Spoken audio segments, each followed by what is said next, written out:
বন্ধুরা, তোমরাও কি এই ধরনের এঁচোড়ের তরকারি খেতে চাও?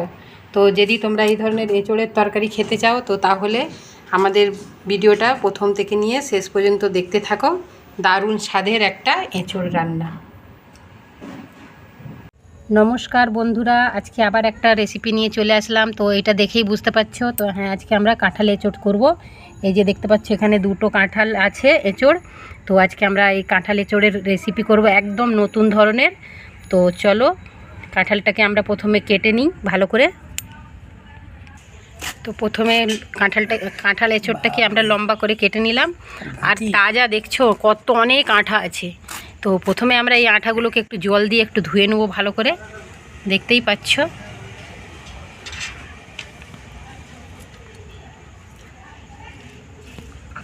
তো কাঁঠাল এঁচোড় কার কার খেতে ভালো লাগে। প্রথমে আমরা কাঁঠালগুলোকে এইভাবে লম্বা লম্বা ফালি করে নিচ্ছি, তাতে কাটতে খুবই সুবিধা হবে। তো এইবার দেখো, এই যে একটু খোলাটা ছাড়িয়ে আর আমরা যেই সাইজে রাখতে চাও ব্যাস সেইভাবে কেটে নেবে। একদম তাজা তো দেখো, খুব তাড়াতাড়ি একদম ছেড়ে যাচ্ছে খোলাটা। তো অফ ক্যামেরায় চলো আমরা কাঁঠালটা কেটে নিই তত দেরি। তো এখানে এঁচোড়টা আমাদের কাটা হয়ে গেছে, খুব ভালো করে আমরা ধুয়ে নিয়ে চলে এসেছি। আর এখানে দেখো উনুন জ্বালিয়ে দিয়েছি, আর এই যে জলটা গরম হয়ে গেছে। তো এতে প্রথমে একটু দিয়ে দিলাম হলদি পাউডার, আর একটু দিয়ে দিলাম নুন দিয়ে, আর এই এঁচোড়টাকে এর মধ্যে দিয়ে দিলাম। এঁচোড়টাকে হালকা ভাপিয়ে নেব যাতে এর আঠাটা বেরিয়ে যাক। তো যতক্ষণ আমাদের এঁচোড়টা ভাপানো হচ্ছে, তো একটা মশলা তৈরি করে নিচ্ছি। তো আজকে আমরা এঁচোড়ের রেসিপিটা একদম নিরামিষ করব। এঁচোড়ের রেসিপি তো তোমরা অনেক ধরনের খেয়েছো, এইভাবে একবার নিরামিষ এঁচোড়ের রেসিপি করে দেখবে, খেতে কিন্তু দারুণ হবে। তো চলো এবার আমরা যতক্ষণ এটা ভাপানো হচ্ছে ততক্ষণ একটা মশলা তৈরি করে নিচ্ছি।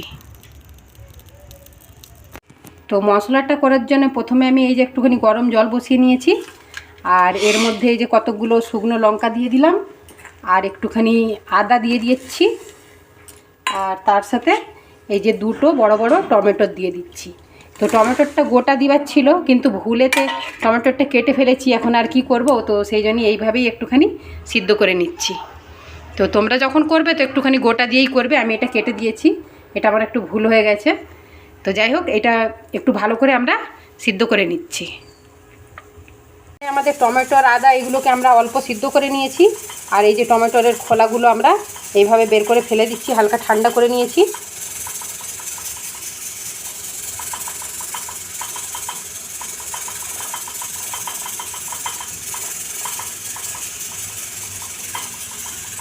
এখানে আমরা মশলাটা রেডি করে নিচ্ছি। এই সিদ্ধ করে রাখা টমেটোর, আদা আর শুকনো লঙ্কাটা এতে দিয়ে দিলাম, আর তার সাথে আমরা দিয়ে দিচ্ছি টক দই,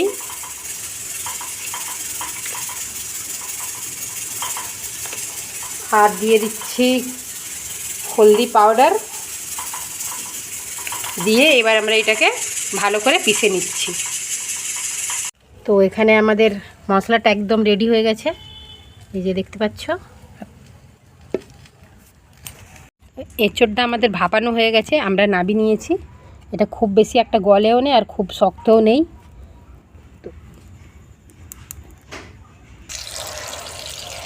তো এখানে কড়াতে আমরা সরষের তেল দিয়ে আর প্রথমে এঁচোড়গুলোকে একটু ভালো করে ভাজা করে নিচ্ছি। এঁচোড়টাকে একটু ভাজা করলে খেতে আর কি খুবই ভালো লাগে।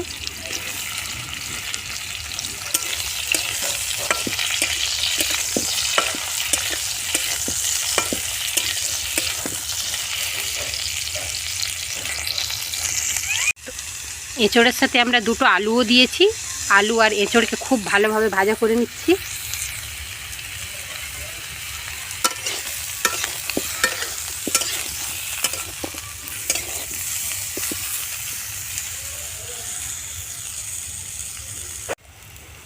তো এখানে আমাদের এঁচোড় আর আলু খুব ভালোভাবে ভাজা হয়ে গেছে, এবার আমরা এটা নামিয়ে নিচ্ছি।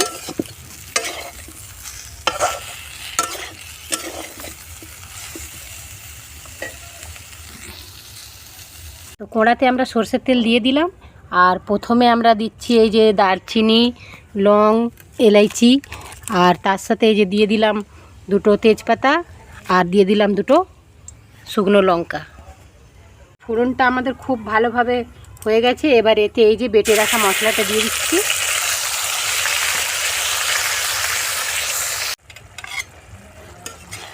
মশলাটাকে এবার আমরা খুব ভালোভাবে কষিয়ে নেব।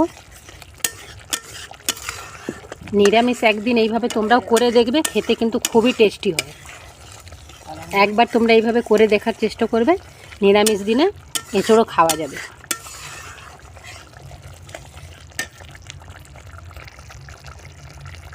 তো এখানে দেখো মশলাটা আমাদের খুব ভালোভাবে ভাজা হয়ে গেছে, মশলাটা পুরো তেল ছেড়ে দিয়েছে। আর এই যে এতে এবার আমরা স্বাদ মতন একটু নুন দিয়ে দিচ্ছি। নুনটা আগে দিবার ছিল, একটু ভুলে গেছিলাম নুনটা দিতে। তো যাই হোক, নুনটা দিয়ে আর একটু নেড়ে দিচ্ছি। আর মশলাটা আমাদের খুব ভালোভাবে ভাজা হয়ে গেছে।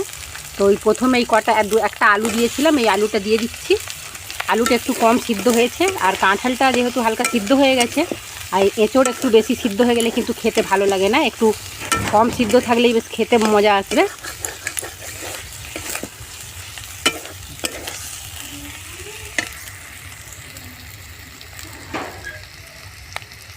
তো এখানে দেখো আমাদের মশলাটা খুব ভালোভাবে হয়ে গেছে, আর আলুটাও দেখো সিদ্ধ হয়ে গেছে, এই যে দেখতে পাচ্ছ। আর কালারটাও কত সুন্দর এসছে, আর গন্ধটা তো খুবই সুন্দর এসছে।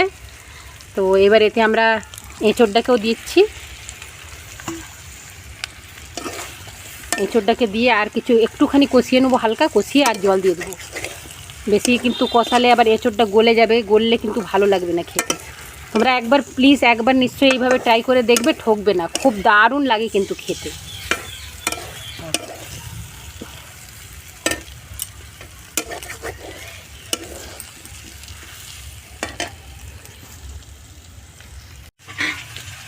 এঁচোড়টা আমাদের খুব ভালোভাবে কষানো হয়ে গেছে।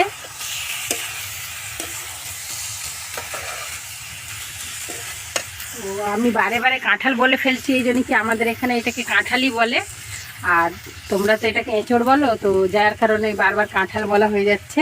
তো যাই হোক, এঁচোড় কাঁঠাল।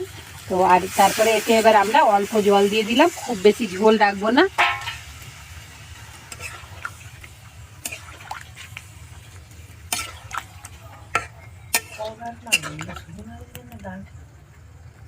তো ফাইনালি বন্ধুরা, আমাদের এঁচোড়ের রেসিপি একদম রেডি হয়ে গেছে। তো তোমরা কমেন্ট করে নিশ্চয়ই বলবে কি কেমন হয়েছে আমাদের এঁচোড় রান্নাটা। এতক্ষণ পাশে থেকে ভিডিওটা দেখার জন্য সকল বন্ধুকে অনেক অনেক ধন্যবাদ। সবাই ভালো থেকো, সুস্থ থেকো, টাটা।